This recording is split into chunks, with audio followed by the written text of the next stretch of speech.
छत्रपती प्रमिलाराजे सर्वोपचार रुग्णालयात आर्थिक परिस्थिती बेताची असणारे रुग्ण येतात, पण स्वाभिमानी संभाजी ब्रिगेडनं या रुग्णालयातील डॉक्टरांकडून त्यांना कसं नाडलं जातंय हे उघडकीला आणलं. रुग्णालयातील प्रसूती विभागाबाहेर थांबून या संघटनेच्या पदाधिकाऱ्यांनी रुग्णांच्या रक्त तपासणीसाठी खासगी लॅब चालकांना बोलवून रुग्णांची कशी आर्थिक लूट केली जाते हे उघडकीला आणल्यानंतर राज्याचे आरोग्यमंत्री आणि पालकमंत्री प्रकाश आंबेडकर यांनी CPRमधील डॉक्टरांसह संबंधित घटकांची कडक शब्दात कान उघाडणी केली. खासगी लॅबचे एजंट CPRमध्ये येण्याचं धाडस कसे करतात अशी विचारणा करत तुमच्या कार्यपद्धतीमुळे माणसं रस्त्यावर मरतील, आम्ही मूर्ख आहे का अशा शब्दात आरोग्यमंत्री आंबेडकर यांनी CPRमधील डॉक्टर, अधिकारी आणि विभाग प्रमुखांची खरडपट्टी काढली. त्यांनी यावेळी या प्रकाराबद्दल अधिष्ठाता डॉक्टर सदानंद भिसे यांना चौकशीचे आदेश दिले.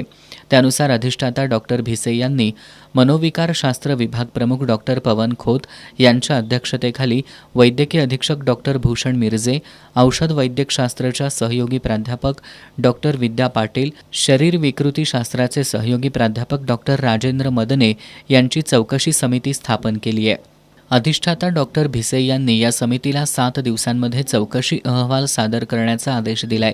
स्वाभिमानी संभाजी ब्रिगेडचे जिल्हाध्यक्ष रुपेश पाटील यांनी ही समिती केवळ कागदावरच राहू नये आणि पुन्हा CPRमध्ये रुग्णांची लूट होऊ नये यासाठी पाठपुरावा करत राहणार असल्याचं सांगितलंय. CPRमध्ये स्वतःची खाजगी लॅब असताना देखील काही डॉक्टरांनी आपलं पोटपाणी चालवण्यासाठी त्या रुग्णांना खाजगी लॅबमध्ये पाठवण्याचा जो उद्योग चालू केलेला तो आता इथनं पुढे आम्ही चालू देणार नाही. याबाबत चौकशी करण्यासाठी चौकशी समिती स्थापन झालेली आहे.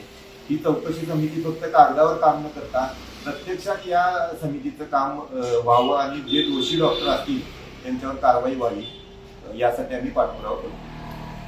बोगस दिव्यांग प्रमाणपत्र वाटपात CPRमधील डॉक्टरांच्या सहभागाचा गंभीर आरोप होत असतानाच आता डॉक्टर आणि खासगी लॅबचं साटलोटं उघडकीला आल्यानं CPR खरंच गरिबांच्या आधारासाठी आहे का असा प्रश्न निर्माण होतोय. विशेष म्हणजे कोल्हापूर जिल्ह्यातील लोकप्रतिनिधीच वैद्यकीय शिक्षण आणि आरोग्य खात्याचे मंत्री असताना घडत असलेल्या या प्रकारांबद्दल आश्चर्य व्यक्त होत आहे.